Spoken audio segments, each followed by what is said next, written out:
Social enterprise is actually part of this year's Learning Community Program. And today's webinar complements what we're doing as part of that. So it's open to everybody. You don't have to be part of the Learning Community group, but just wanted to let everybody know that we do have that this year, and social enterprise. And if you might be interested in being part of the Learning Community process for next year, keep an eye out for that. We'll be putting more information about that as it gets close to next year's time.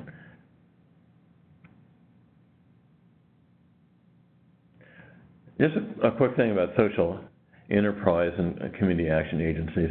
We have a number of members who are doing this already. Usually it's for one of two reasons. Sometimes it's for both.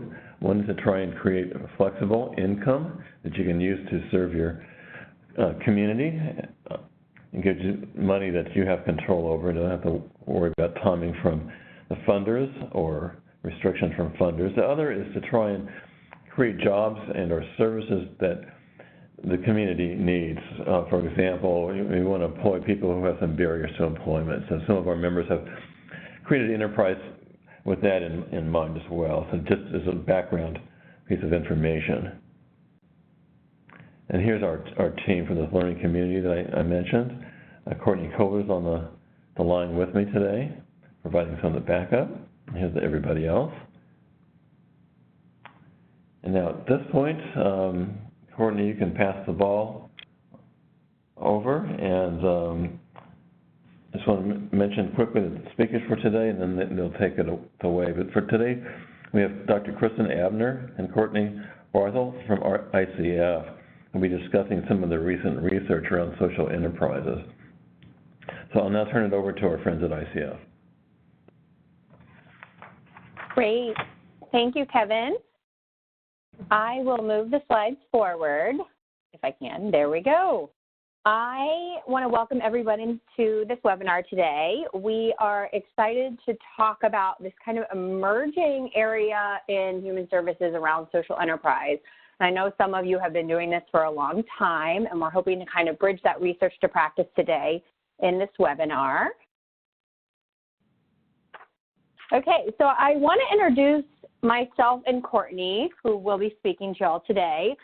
I am Kristen Abner. I have been at ICF for the last 14 years, almost, which sounds crazy to me, but I have started out working at ICF, and then I went back to get my PhD and really kind of focused my graduate school work in sociology and thinking about neighborhood effects and the role of social support in the community.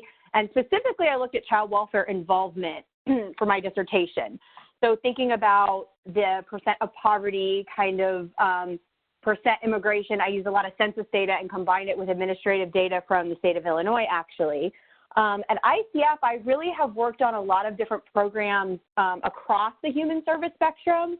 So thinking about TANF, child welfare, I've done some work on asset building, child care, quality specifically, and transportation. And really what I kind of call myself is a translator of research to practice. So I work on technical assistance initiatives, I work on some evaluation, and then I work on some of the websites we run for the federal government in terms of kind of getting the research out there in the hands of people that can use it. So I'm really excited to be on the line today. I will turn the presentation back and forth to Courtney Barthel, who's on the line.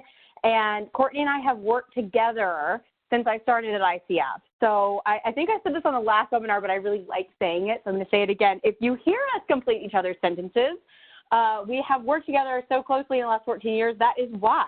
So Courtney has a Master's of Public Affairs and more than 18 years of experience working with low-income and at-risk families and communities.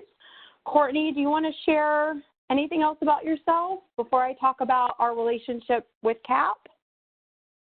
Sure. Thanks, Kristen, and good afternoon or good morning to folks on the line. I'm sitting here reflecting that if Kristen feels like the 14 years she's been working with me has been forever, I'm not really sure that sounds particularly complimentary, but it is my distinct pleasure at ICF to direct a team of folks who really do stand, like Kristen, in this research to practice gap.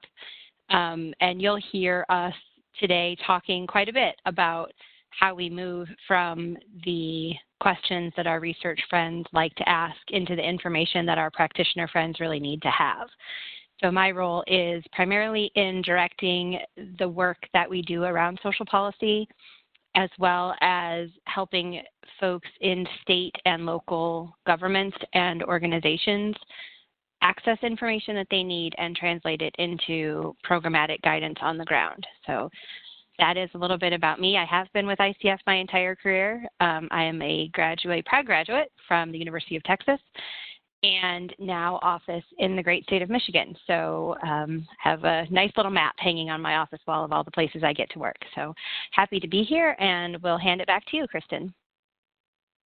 Thank you. And Courtney, I also will say on your handy map that Courtney has done technical assistance in, I believe, every state in the country with regard to human services. That is correct, right, Courtney? Or close to it? Okay. So Courtney talked a little bit about the kind of work we do here at ICF, and I did want to mention some of the online clearinghouses that we run, since you all may be familiar with them, and I will plug one of them at the end because it was kind of the start of our relationship with CAP.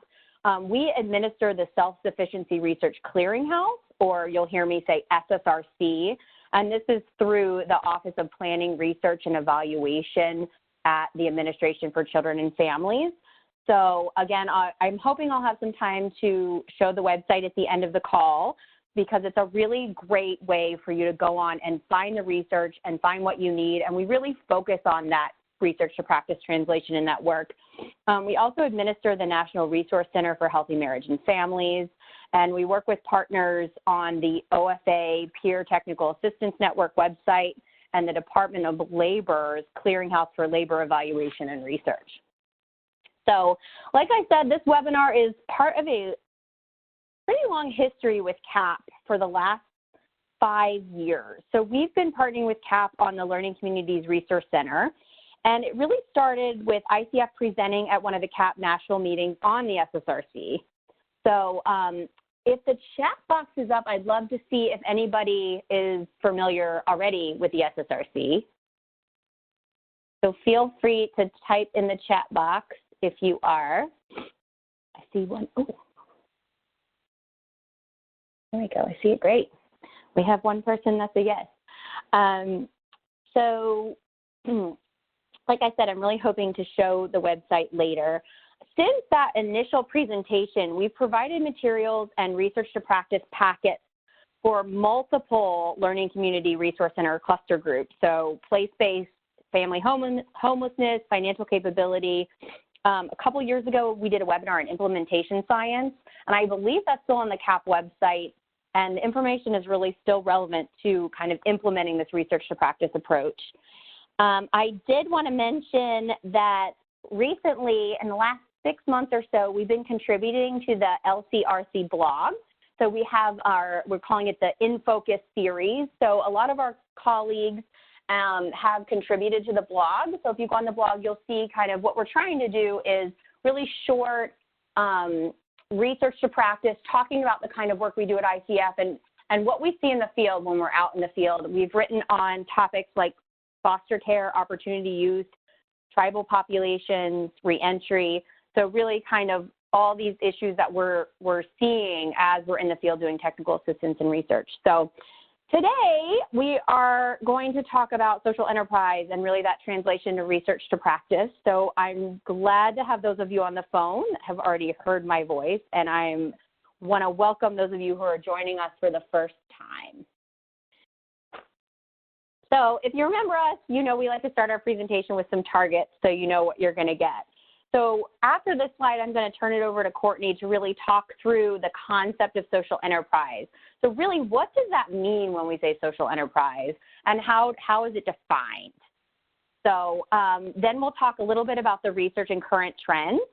And this is really a hot topic in the field. And so we'll talk a little bit about how this is implemented in practice and kind of our experience in the last year thinking about social enterprise and how the federal government plays into social enterprise. So I'll talk a little bit about the work we've done for the Office of Family Assistance. And finally, we're going to end with some connections between social enterprise and how it relates to your work in community action. And this is a section we are calling Mythbusting. So it will be very interesting and fun. So I will pass this on to Courtney to talk about defining social enterprise. All right, thank you so much. So we are going to try to keep our practitioner perspectives on here, if you will, and not allow ourselves to fall too far back into our research personas. So we don't want to spend a ton of your time, in the conceptual world of social enterprise. We understand that some of you are already pretty deeply steeped in this concept and working on it. And we also understand that this is a population of community action folks, that you all are on the ground doing work, and your time is really valuable, and we appreciate you sharing some of it with us. So we're going to really try to focus on those action points. And Kristen is being very gracious in moving the slides for me, so you may occasionally hear me say next slide. I will try to minimize it, but we are going to go on to a question here in the chat box. So hopefully folks can see that over on the right-hand side. And we're curious, in the spirit of tailoring the rest of our comments to your particular needs. So these aren't necessarily the most discrete and perfect examples. You may not find yourself falling exactly in one of these buckets, but if you can sort of approximate for us from these choices about the work you're already doing related to social enterprise. So A for it's all sort of new to me, B for I've heard about it, but not really sure too much more than that. C for, yep, engage with the concept, working towards moving into our daily operations, or D for, I've operationalized social enterprise in my daily work, and I could give this presentation for you. So give us a sense of kind of where you are. For those who are relatively new, the chat box is over there. I assume it's in the same place for everyone over there on the right. So I see between B and C up there so far. Give folks just a minute here to type in. I see another B. Some of them are in the Q&A and some are in the chat, and that's completely fine. We can see them in both places. So anywhere you feel like sharing your self-assessment, no grades, just an idea for us to kind of tailor our conversation here and give you the resources that you need. Let's see. B's. Okay, so folks keep typing in. I'll be able to see those, I think. They're not going anywhere. So, yeah, Courtney, there are a few that are coming just to me as the host privately, but several B's and C's are what I'm mostly seeing. Couple A's. Okay. Fantastic. Thanks, everybody. And as I mentioned, Kristen's moving the slides for me, so the technology isn't necessarily my wheelhouse. So if there was a better way to do that, I apologize. But given that we're sort of mostly seeing B's, that's kind of B's and a little bit of C's, a couple A's. That's sort of what we kind of anticipated. So we do want to start here, which is the spirit of kind of a common lexicon and a common definition for what we're really talking about today. And many of us, if you're roughly in your career about the same place that I am, or further and more seasoned in your career, really came up in this notion of a three-legged stool and reading publications by the third sector, right? This was really the way that we understood the sociopolitical landscape to be organized. And this movement towards social enterprise and its very similar sort of sister concept of social entrepreneurship, and I did see that term earlier on as well, in part really rejects this notion of sharp divisions between public, private, and nonprofit sectors, and instead conceives of all of the institutions across that landscape as being capable of and responsible for human growth and excellence. So that means that, those organizations, regardless of their assigned sector, can utilize the tools and strengths that are in the historical province of the other sectors to augment their own performance. And that really tracks with what, Kevin, you were saying on that early slide about how folks are going about using this social entrepreneurship concept. And it also means that all organizations, even those, in our beloved third sector, are able to apply effective market-based approaches, which is the private sector's calling card, to solve challenges, both, as you heard just a little bit ago, in internal operations and also in external product or service delivery chains. So if you find yourself thinking right now, but I don't have a product delivery chain, the argument here is that the social goods that you provide can, in fact, be treated in some important aspects in the same way that a for-profit company might treat their new sneakers, their new phone, or their other next big thing. And because this concept is a two-way street, or it's sort of a many-spoked wheel on our graphic, those public and private companies can also take a page from your playbook and pick up that mantle of being one of these potential agents of change for that human growth and excellence that we're talking about. So you might be thinking to yourself, okay, that's all really well and good, but you said a definition and that's not one. So we're going to go to the next slide and we're going to talk about what exactly we mean in this context. So, if we have any Trekkies on the phone, you might be seeing the trouble with words and imagining our little word cloud is made up of tribbles. But what we really want to talk about here is the concept of social enterprise versus the concept of social enterprise organizations. And that's why you see those three words sort of most prominently inside our word cloud. Much of the research in this space focuses on social enterprise, big O organizations. And we find that particularly limiting because it seems to suggest that you need to be a new organization in order to benefit from this methodology and this research. And that's a pretty hard no from us, and we think it's really important, especially given our audience today. So in practice, really an SEO is simply an organization that operates along these social enterprise principles for at least some of its service delivery. And we think that's a really important discriminator as well, which we'll talk about a little bit more when we get to the myth-busting section at the end.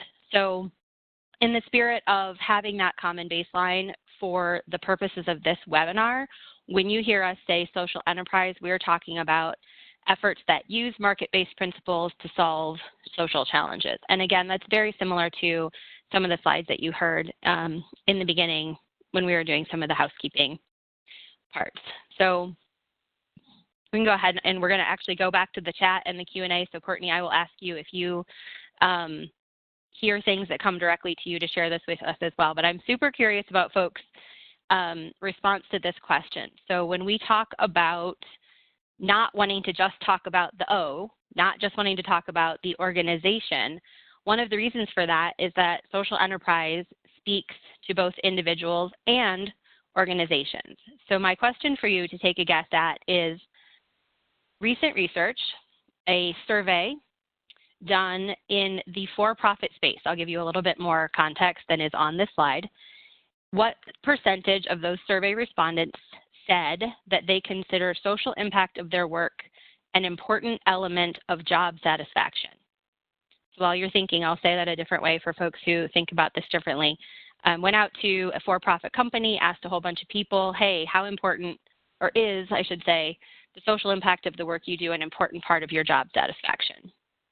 So curious to see your guesses in the chat or the Q&A. I see about a third, I see 4 and 10, I see 3/4. Any guesses coming in on your side, Courtney? Yeah, I see 63, 60, 75, another 60%. Okay, now I'm seeing some 45, some 40s. So everywhere from, 33, a third, all the way up to 3/4 so far in the guesses that I'm seeing, either publicly or privately. I do want to give everybody a chance to weigh in because I hate personally when I get ready to answer a question and the presenter's already given me the answer. So about 10 more seconds here to weigh in on your best guess with what percentage of folks, again, these are folks working in the private sector who said they consider the social impact of their work an important element of their job satisfaction. All right. Thank you, Courtney, for sharing that folks voted 85 and 70% in your chat window. So those of you on the higher end of that spectrum are closest to the mark, and those of you who said 75% are there exactly. Recent research tells us that more than 3 in 4 folks working in that space to consider the social impact of their work to be an important element. You know, we hear a lot in the human resources literature about work-life balance and, you know, flexibility and benefits and telecommuting and all the things that we think make employees happy and we think make folks want to work for particular organizations, but it turns out this is a really important one as well. And you can really see this across parts of the for-profit market, right? So companies like ICF, the company that we work for, we have corporate responsibility statements and are really, the notion of being one of these agents of change is really resonant with companies, even publicly traded, great big multinational companies. And interestingly enough, this trend is even starting to permeate the procurement market. My team here, I mentioned earlier that I direct our state and local work, and we just responded to a request for proposal where more than 25% of the points in the evaluation criteria were devoted to efforts related to advancing women in the workplace, carbon neutrality, work-life balance, and other social considerations. I think what it's telling us in the research is that people want to do work that does good and also pays well, and that this notion that you, quote, do well by doing good is gaining increasing momentum in the market. And we're seeing that momentum not only in hiring and procurement, and we're going to talk about that a little bit more too, but also in the data related to the organizations themselves. Those organizations, and there is value to talking about them a little bit, that do identify themselves as being SEOs are incredibly young. More than 3 in 10 of them are less than 10 years old, which, you know, in IO psychology and organizational development is incredibly young. And yes, there is this trend to identify or rebrand according to those precepts, but it isn't necessary to do that in order to benefit from the premises of social enterprise. So we'll talk about more of that in what it looks like in practice in the next part of this webinar. And what else does the research tell us about social enterprise? Oh, not quite yet. One more slide back. Sorry. I'm expounding a little bit. So perhaps unsurprisingly, much of this research field is caught up in trying to deal with those trouble with words that we mentioned on the previous slide. They're trying to parse out definitions and they're fighting about the research agenda because that's what we researchers do sometimes. Many researchers are fascinated by the apparent paradox between this notion of entrepreneur as a heroic individual actor fighting against all odds, trying to balance with the cooperative notion of social change. And while I'm sure that's a fascinating debate to have, if you have the luxury of such debates, we know that you have work to be getting down to. So one more slide about where the research is really headed, and then Kristen will talk about this in practice. All right, yes, now I'm ready for that one. So this first icon that kind of looks like a target is intended to communicate the fiduciary and research focus on performance management. Researchers in the social enterprise space are really interested in the extent to which the envisioned models of social enterprise are able to be implemented with fidelity. That is, can an organization like, say, a community action agency truly embrace market-based principles into the everyday process?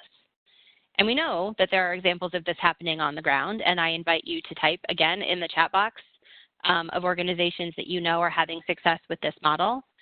There's still this desire in the field to measure and understand whether and under what circumstances this concept can be successfully adopted. Related concepts here to this notion of performance management include the cost-benefit analyses, the process excellence, and the other research jargony terms around this notion of fidelity implementation. What matters here for you is that folks are really interested in seeing and measuring what this looks like on the ground. So if you are in a position to tell this story, I think this has a lot of traction. And again, hearkening back to that early slide when Kevin was talking about some of the advantages of social enterprise, if you are in a position to tell this story, particularly with some robust, high-quality data, I think you can be in a pretty advantageous market position.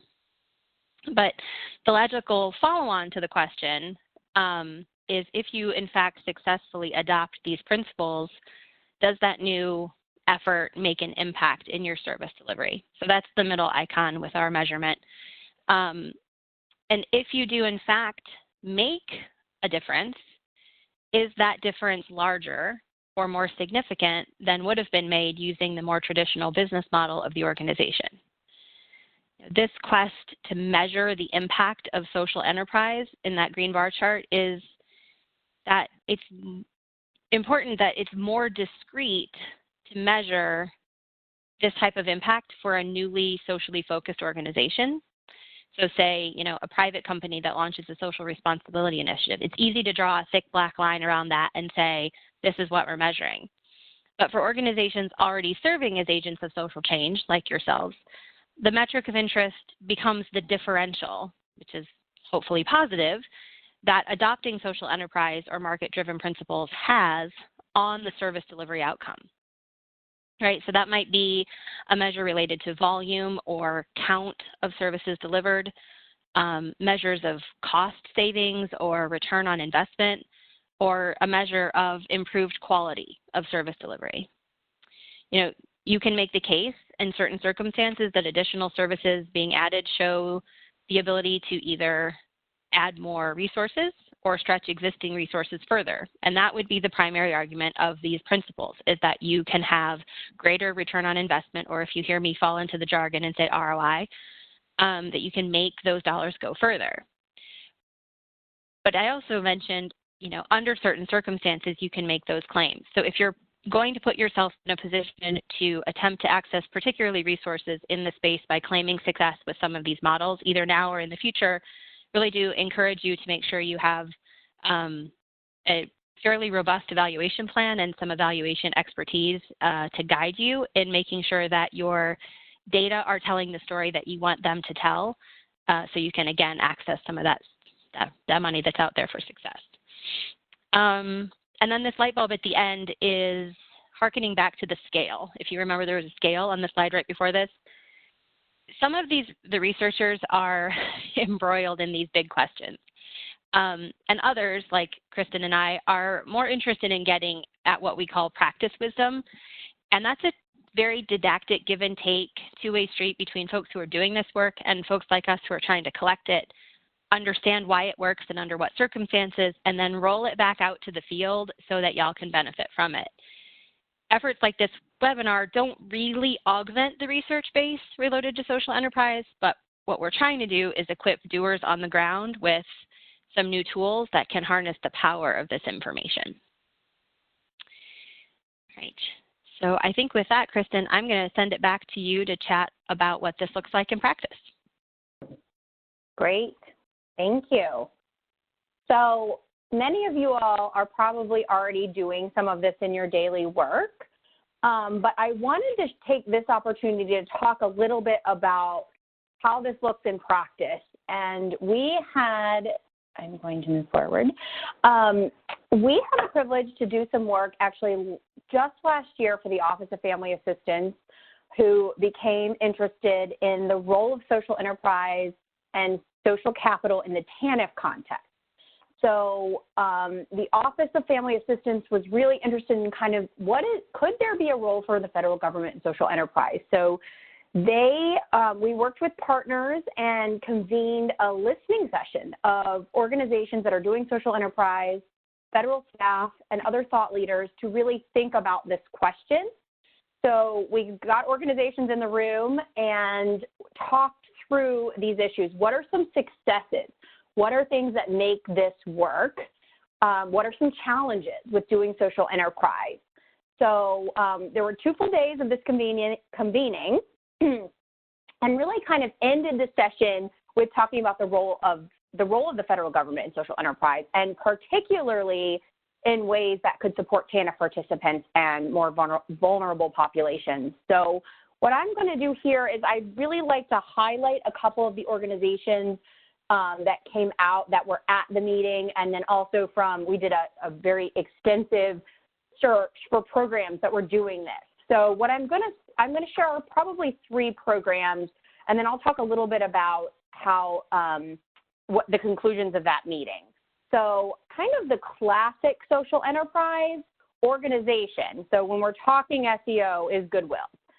So Goodwill Industries International, it was founded in 1902, really thinking about how to collect household goods that are used in wealthier areas of a city, and then using that to train and hire low-income folks to mend and repair those goods, and then they were resold.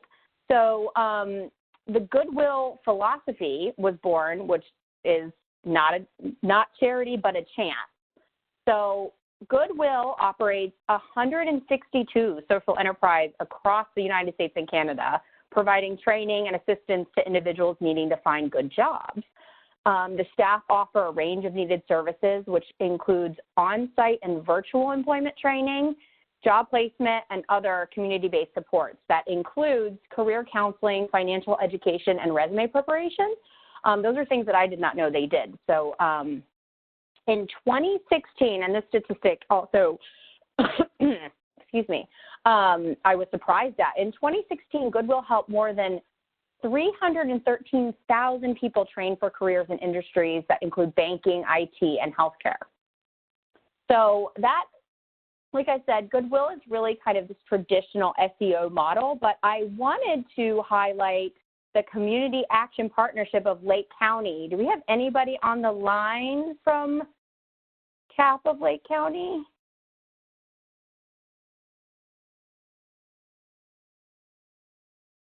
I don't see any movement, but feel free to jump in on the chat box if we have somebody on the line from Lake County. So in Lake County, Illinois, so I'll share what they're doing. Some of you may be familiar with it. Their goal is to reduce poverty, promote self-sufficiency of families and individuals with low incomes, and improve the standard of living in the Lake County service area. And fund development is really central to their approach to their mission. And so through the Community Action Foundation of Northern Illinois, they are able to address a number of private sector businesses and local stakeholders who wanted to partner with CAP of Lake County to assist families. And so through a combination of private donations, grant making, and fundraiser, the foundation has connected the CAP with more patrons and grantors. And what really makes the foundation unique is this focus on social enterprise to raise revenue to support the work of the community action. And so two of the social enterprises that they're offering, they have CAP Catering, which offers a banquet and meeting center for up to 200 guests, and the Changing Lives Upscale Resale Shop, which has a wide variety of merchandise for the home and the individual. I'm peeking at the chat box to see if anybody is on the line from Lake County, but I don't see anybody. So I will share one more example of a social enterprise. So Fair Start is an organization that is designed to provide solutions to poverty, homelessness, and hunger. And they have been helping folks for the last 25 years to really kind of reduce this, the cycle of poverty and reduce those compounding barriers to getting and keeping a job. So they help folks overcome barriers by working on life skills and soft skills and training in the food service industry.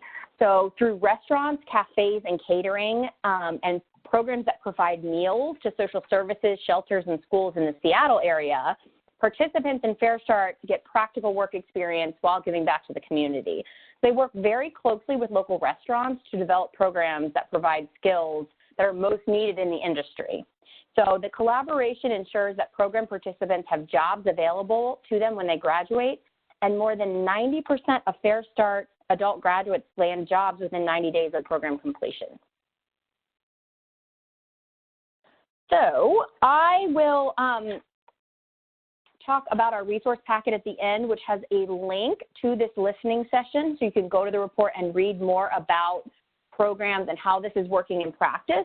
But I did want to share kind of what was the result of the meeting. So as a result of this discussion with social enterprise experts and federal government staff, 7 priority areas emerged. So I think we'll start seeing this come out. Like I said, the meeting was just last year. So the federal government and SEOs determined that these 7 areas included strengthening across federal agency collaboration, creating pools of federal funding to support social enterprise, undertaking public-private demonstration projects, developing a strong data infrastructure for social enterprise, so kind of getting back to what Courtney was talking about with return on investment, providing capacity building technical assistance, advocating for social enterprise, and really kind of continued leadership in this area by the Office of Family Assistance.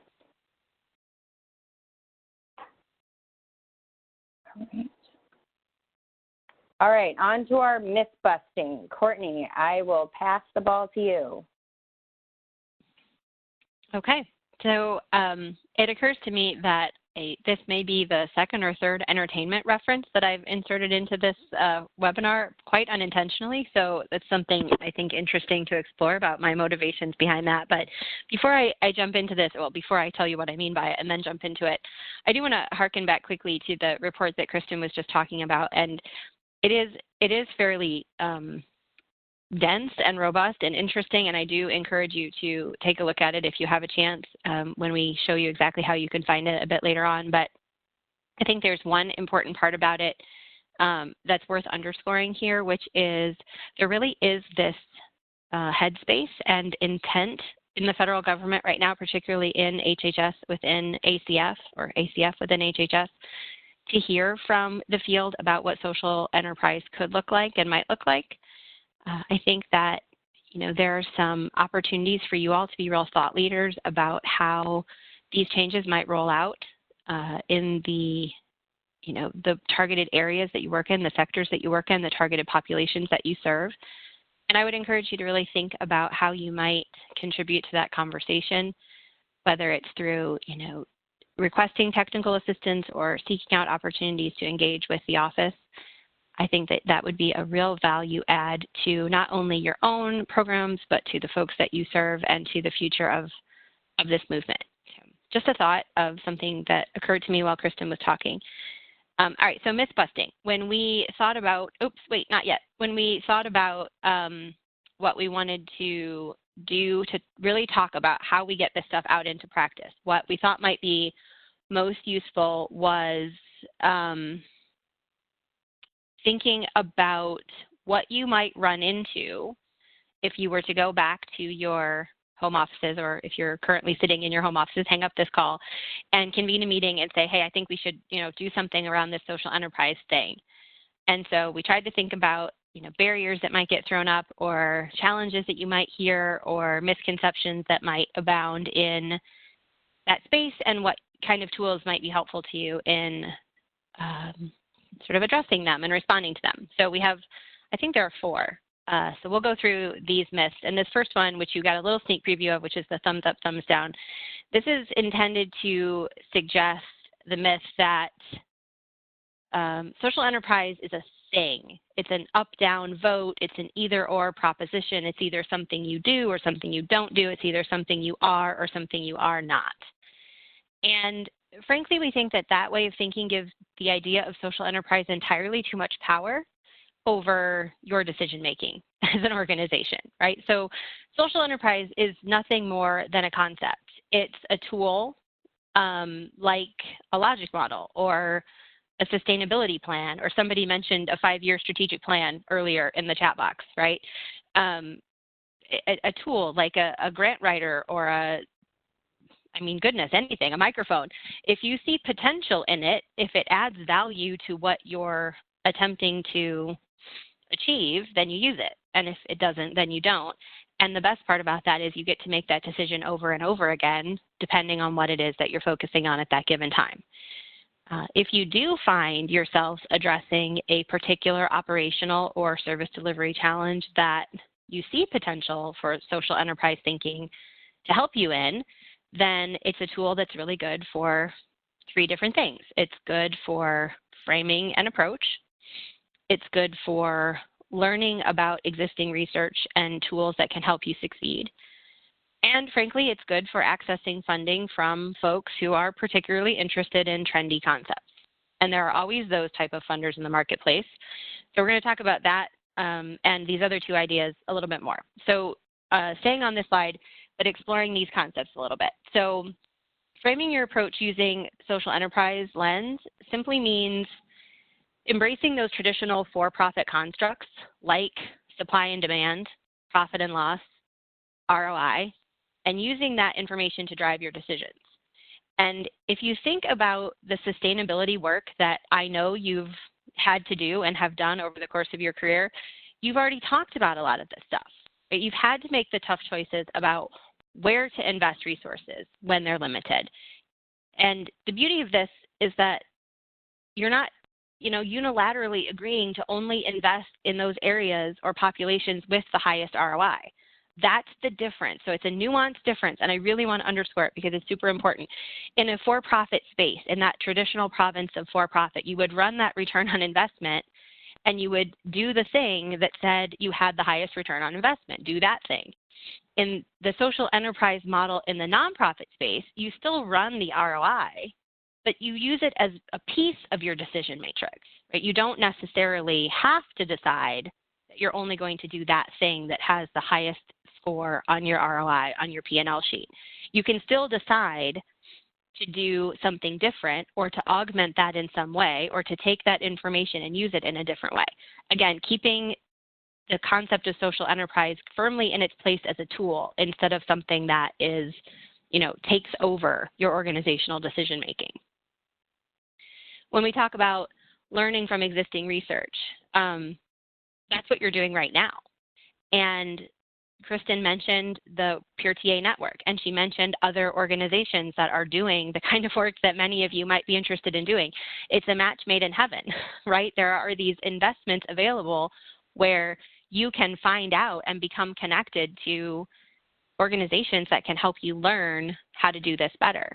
And if you can go into it with this social enterprise construct as a tool in your mind, then you can learn from folks like each other through organizations like the one you're part of and through the organization that Kevin talked about early on to get involved with how this is all working. Then it becomes a framing exercise. The frame of the house, the construction, the hammer, the nails, right? It's still just a tool in your arsenal, something to think about how you learn from your colleagues. And then in that third one, accessing funding is always a good idea. And there's always the next big thing. And we know that many of you have turned yourselves and your organizations into pretzels to respond to funding opportunities, right? To rebrand, to re-identify, to find a new place to put your feet. And what I'm suggesting to you here is that embedding appropriate social enterprise concepts may help you find yourself able to compete for resources that will become available. Like Kristen just said, it's one of the federal priorities to advancing the uptake of social enterprise in the community service space. Someone is going to be doing that. That money is eventually going to flow out to the best of our ability to forecast.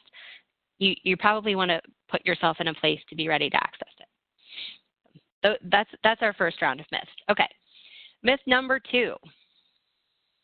This graphic may not be quite as obvious, but what's happening to this organization on this slide is that it's shrinking and it's becoming unidentifiable, unfamiliar to itself, right? So this second myth deals with the folks who read myth 1 or hear what I just said about myth 1 and go, but adopting all those newfangled ideas is going to fundamentally change my organization. It's really not possible to bring for-profit concepts into my world and still maintain the integrity of my mission-driven organization. I fully expect folks will hear that one if they haven't heard it yet.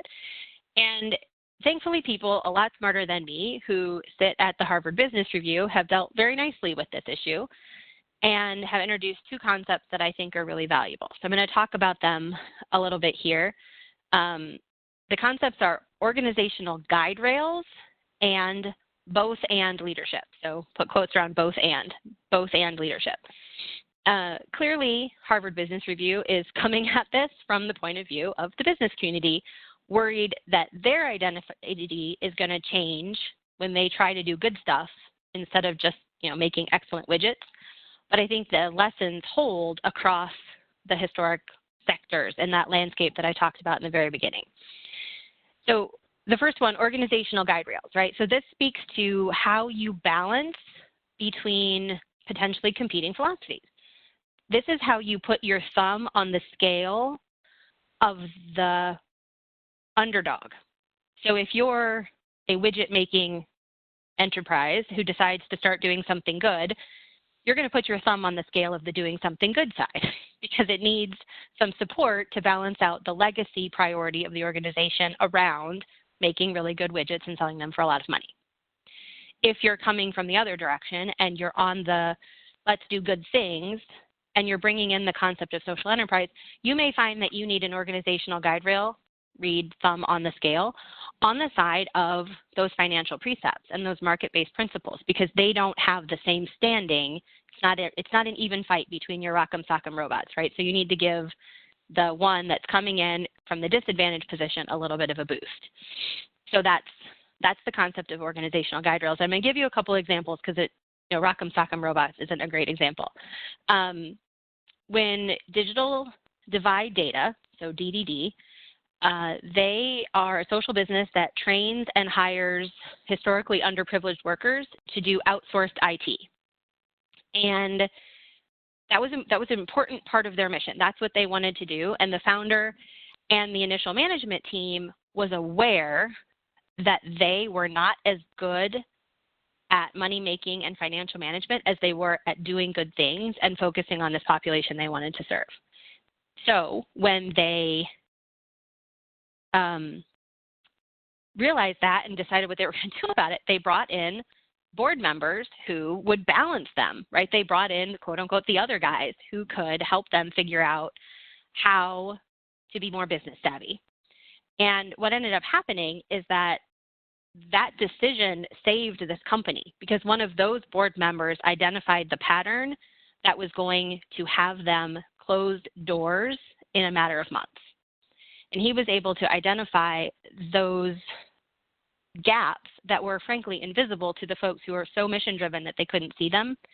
And by identifying them and correcting them, they were able to stay open and continue doing the mission that they cared about. Right? So it's an extreme example, but it illustrates the importance of making sure that both perspectives are represented by equally skilled and equally empowered folks. When it goes the other direction, it's also true. Right? So when Unilever approached Ben Cohen and Jerry Greenfield, our favorite ice cream makers, about acquiring Ben & Jerry's, they were worried that that acquisition would compromise their very famous and well-articulated social responsibility mission. So their solution was to negotiate for an independent board of directors that would fill the role of the other perspective and keep an eye on the mission, not just be blinded by profit and growth. So it's about institutionalizing that thumb on the scale and making sure that the at risk of being underrepresented philosophy gets a bit more representation at the table. When you talk about both and leadership, that is about putting senior leaders in a position to institutionalize those type of guide rails, right? That can't happen if you have a leader who sits in one camp and is only grudgingly sort of like, yes, we need to do that new initiative, right? What you're looking for there is a leader who's committed to doing both things well, using that power of and. So in your setting, you would flip the script and say you want a leader who is bought in on the concept of market principles so you can do the best good that you can.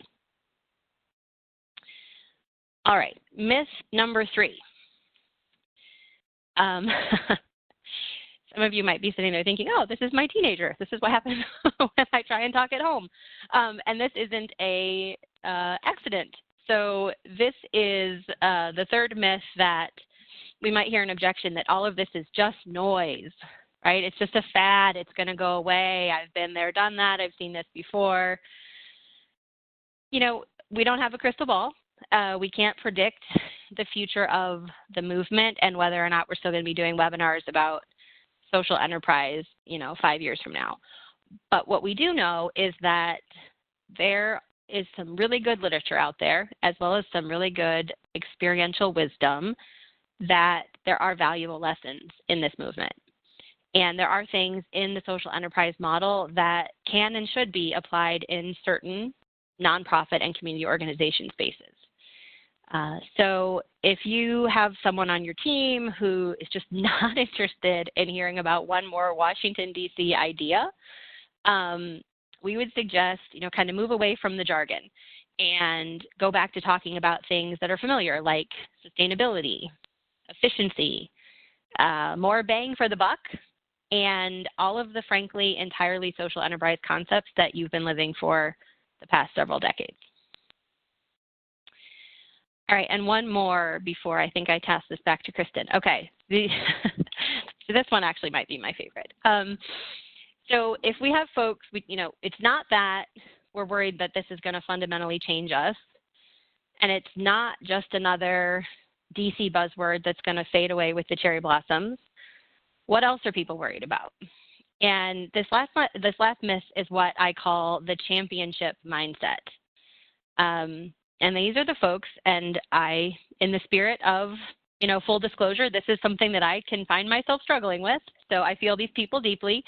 These are the folks that have all the answers figured out, and their organization is a high-performing, well-oiled machine. There are no unmet needs in their community, and there is absolutely nothing that could be improved upon. They are on that top of that podium, and they got this.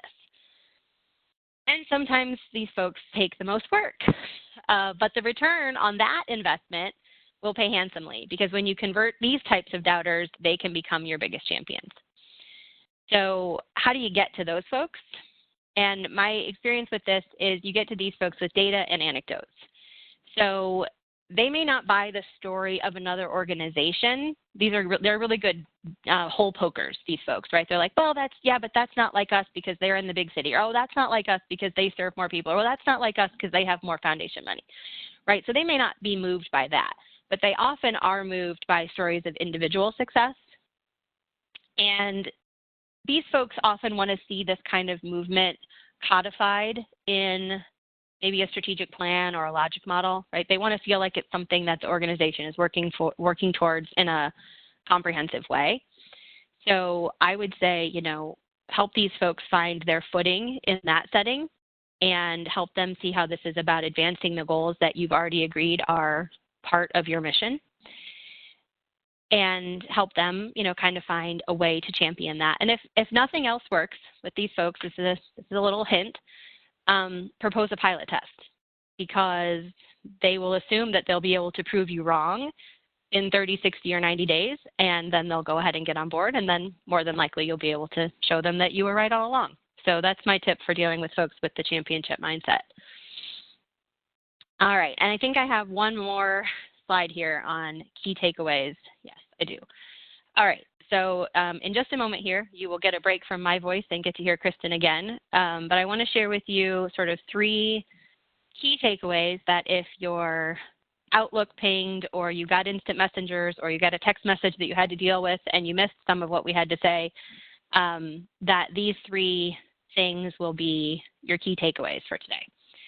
Number 1, social enterprise thinking should be a tool in your already well-developed toolbox for problem solving and achieving targeted objectives. It's not, it's not your boss, it's not a constraint, it's not a handcuff, it's not an anchor, it's just a tool, and we should keep it in its place as a tool in the box.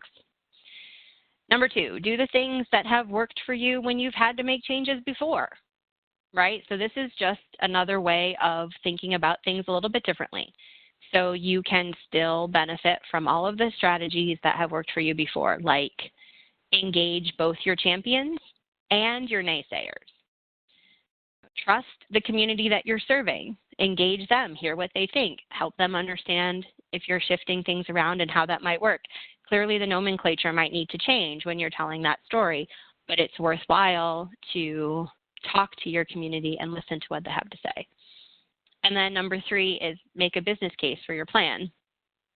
And if I just terrified you by saying make a business case, I would say, welcome to social enterprise thinking. This is an opportunity to take a page from the for-profit playbook and really use that thinking to benefit your organization. And then thirdly, stay up to date on the research. and keep your finger on the pulse of what's coming out of those funding agencies. And, make sure that you stay connected to the practice-based wisdom that folks are working hard to collect and disseminate for you. And I think with that, that's a pretty good segue into what Kristen has to say next. Yep. So I'm going to talk about additional resources, and those of you that have been on one of these webinars before know that it comes with an accompanying resource packet. So I believe that will be posted on the CAP website with the webinar materials. But I did want to take an opportunity to kind of go through what's in that resource packet so you know what you're getting. What we've done is really kind of tried to compile resources in about 8 pages related to the history, definition, models of social enterprise, and this kind of like social impact piece that we're talking about, and particularly focusing on the area of workforce development. So while the field grows every day in social enterprise, there really is a need right now for research on understanding what social enterprises need to be self-sustaining, how policy change can support the development of social enterprise, and really how to find a balance between business models and social missions. So what we've done in the packet is we've broken it out in multiple categories. So we start with an overview and understanding of social enterprise. We have information on this topic here, like thinking through social innovation, how definitions of social enterprise have changed over time. And we link specifically to one article from a book called The Social Enterprise Zoo. So they really talk about a taxonomy of social innovation and thinking about this social enterprise landscape. So I did want to point you there. We also have articles in this category on how to foster organizational sustainability in the context of social enterprise. And this includes marketing concepts of positioning and orientation. So then we'll move to a category, it's called, we are calling it Business Smart with Social Benefits. So really thinking about the economic growth in the context of social enterprise and social impact. So in this category, we include articles related to policy and legal context for social enterprise. There's a really great piece from the Pinkerton Foundation that really does a comprehensive job of outlining lessons in the field over the last 35 years on social enterprise. So benefits, challenges, considerations for practitioners seeking to integrate social enterprise, some of the things that we've talked about today in our presentation, and they focus also on workforce development. So we include pieces here also on some of the more successful social enterprises, thinking through soft skills training with intensive job search and job placement. I did want to also point you to an article in this section around the social return on investment, which is a tool designed for nonprofits and social enterprises to determine the effectiveness and efficiency of their program, thinking about that social return. The third section is on work integration social enterprise, so thinking about workforce development. This is where we talk about the OFA project that I was referencing earlier. So you'll find a link here that will take you to the OFA PRTA website. And we have a link to all the presentations from that listening session, the agenda, and the final report.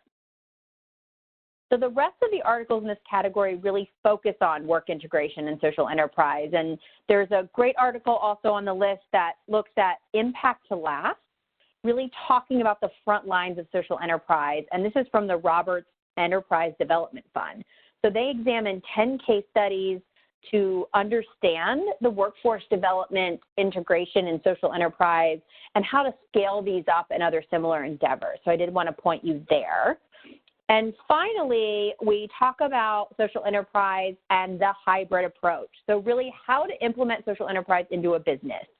The articles talk through kind of aligning a business model and organizational design. So some of what Courtney was talking about in terms of making change. And I want to specifically point you all to there's a 2014 piece on social enterprise as a hybrid organization from the International Journal of Management Review. So it really gives a nice review of the research and offers a research agenda for the future.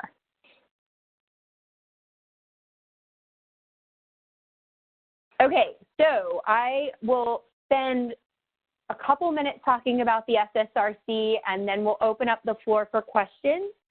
So like I said, the Self-Sufficiency Research Clearinghouse is funded by the U.S. Department of Health and Human Services, Administration for Children and Families, Office of Planning, Research, and Evaluation. And ICF administers this through for OPRE, and we have for the last 10 years. So really, OPRE was interested in creating a virtual portal for researchers, practitioners, and policymakers working in the self-sufficiency field. So one of the really exciting pieces of this project is that 10 years ago, we pulled our 3 target populations in a room and talked through what does self-sufficiency really mean and what do researchers, practitioners, and policymakers really need. And surprise, surprise, researchers, practitioners, and policymakers are not all going to access the website in the same way. So what we have really tried to do on this website is make it accessible for folks that need different kinds of information. So I think those of you that have not been to the website, I did want to shortly plug a couple of things that we do at the SSRC, and I will move the slide forward. So what we really tried to do is create a virtual repository of research on self-sufficiency. So it's organized around 12 topic areas that you'll see when you go to the website, that when we were thinking about how to define self-sufficiency, what makes that up. So I won't read them to you, but I will encourage you to go to the website to look through those topics that we focus on the SSRC. So really what makes our collection unique is that anything that goes into the library is reviewed by a team. So we have domain subject matter experts in the field that look at these and make sure they're relevant to self-sufficiency. So you're going to get something that's reviewed by somebody that is familiar with self-sufficiency, but we also have a research team that reviews the research as well to make sure that we call it fatal flaw. So to make sure that any of the conclusions of the research are backed up by the findings. There's a literature review with citations, things like that. So our library, what we've really tried to do in the library is have multiple ways to search. And so you can keyword search, but we also have different features where we have filters. So I like to say that our SSRC search is a lot like when you search on Amazon, how you can winnow your results down. But I did want to say that what we've recently been doing in the field is doing virtual demos for how to use our collection and how to pull resources out. So I would extend an invitation for any of you all that are interested in learning how to pull research from the SSRC to reach out to me or Courtney, and I'll show our emails later. And I call my spiel is about 20 minutes where I go through the website and provide a virtual demo on how to use it. So we presented to a couple different organizations recently, the Food and Nutrition Service Research Interest Group.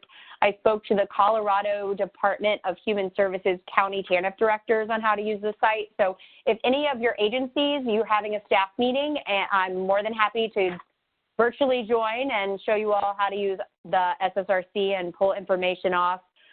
We also have multiple products on the website related to, we call it our librarian recommends. So our top 10 list on a variety of topics. We just posted one around housing and foster youth. So I think we have about 50 of those up there, kind of those top 10 selections on different topics as well. So I'll point you there.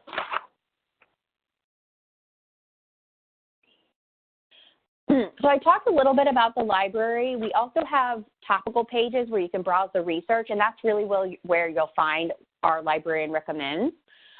We have an events calendar, and we cast a wide net for events related to self-sufficiency, so we don't just post our webinars. We have products related to research terms and methodologies. What we were hearing on the early years of the SSRC was, I really need to know, like, what does it mean when someone says, I want to do a quasi-experimental design? So we have definitions for research, things that can be pulled down when you're writing an evaluation portion of a grant, for example.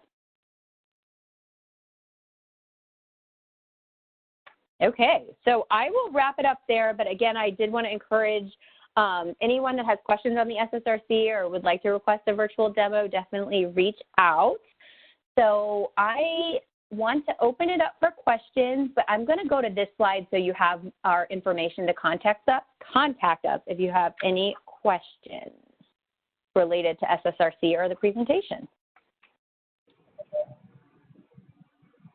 And Kristen and Courtney, I'm not seeing any that have come into the chat box or the Q&A at this point. But we could always circle back and double check after we do some of our closing announcements, if that works.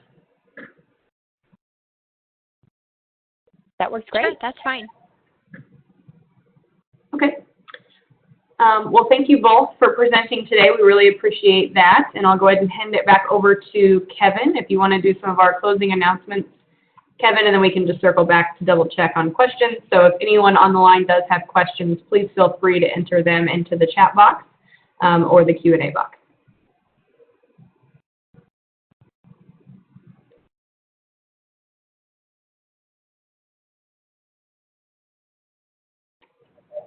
Kevin, I think you might be muted on the phone. We can't hear you. Sorry. Just a couple more resources I wanted to mention. Community Economic Development Profile book that I put together has examples of different projects that community action agencies have done around the country, some of which are social enterprises. If you go to the last page, there's an index, and you can look under social enterprise and see which groups have actually done that, and then look those up. And it's available on our website if you click on the CED button on our website. Some additional resources that are listed here. You can get those on the website as well. We do have a toolkit and a recording of an earlier webinar about kitchen incubators that one of our members in Salt Lake City has done. And just in general, on Wednesdays we have webinars on a whole variety of different topics relating to anti-poverty practices around the country. So be sure and look at the schedule on our website. There's a schedule, and we also send out a schedule as part of our regular e-newsletters that are sent out to everybody in the network. We have a new resource library. Again, you can see our website there and follow the links to get where you need to go. And Kristen talked about this earlier. And we have a couple of upcoming events. Our staff will be at this. We want to put a little plug in for this event in Oakland coming up. Again, just 2 or 3 weeks. Our own annual conference is coming up in Chicago in August. As always, it's the last week of the month of August, right before the Labor Day weekend. We'll have more details on that pretty soon, but at least get the dates down. And see if there's any more questions for our speakers today. I don't see any myself on here. Courtney, see anything? Nope, I'm not seeing any additional questions either.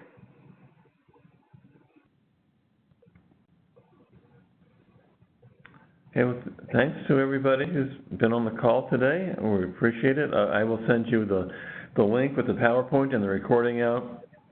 Probably a couple days. It usually takes about a day for it to be available to us.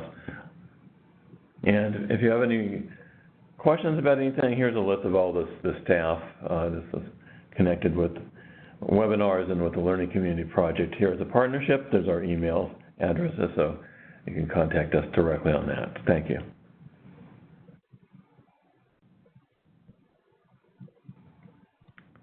Okay, I guess that's it. I don't see any more questions in here, so I guess we'll say goodbye. Thanks to everybody. Thanks to our wonderful speakers from ICF for taking the time to talk to us today. And hope to have some of you on future calls on another webinar Wednesday. Thank you. Thank you. Thank you.